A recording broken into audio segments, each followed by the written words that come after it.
கல்யாணம் ஆனா நீ தான் முழுசா பாத்துக்கிற மாதிரி. நான் பாத்துக்கிறேன். குடும்பத்தையும் நீ தான் பாத்துக்கணும். நான் பாத்துக்கிறேன்.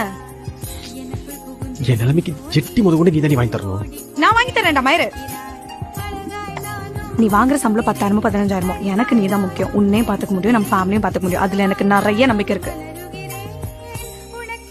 சரி இப்ப என்னதான் பண்ணுன்ற? என்னால நீ இல்லாமலாம் இருக்க முடியாது. அதுக்கு நல்லா யூடியூப் பார்த்து சமைக்க கத்துக்கோ. எது சமைக்க கத்துட்டு என்ன ஹோட்டல் போய் செஃப்பா வேலை பார்க்க சொல்றியா? உனக்கு அவ்வளவுதான் அறிவுன்னு காட்டுற பாத்தியா? எனக்கு டைரக்டா சொன்னாலே எதுவும் புரியாதுரி. கொஞ்சம் புரியுற மாதிரி சொல்லு. ஓகே, நம்ம 2 பேரும் கல்யாணம் பண்ணிக்கலாம். உனக்கு நல்ல வேலை கிடைக்கிற வரைக்கும் நான் வேலைக்கு போறேன். நான் பாத்துக்கிறேன். அப்ப சமைக்க கத்துக்க சொன்னது? நான் வேலைக்கு போயிட்டா நீ தானே இந்த சமையல்லாம் பாத்துக்கணும். ஏன் இதெல்லாம் பண்ண மாட்டியா? அதெல்லாம் வைக்கமே எல்லாம் பண்ணுவேன்.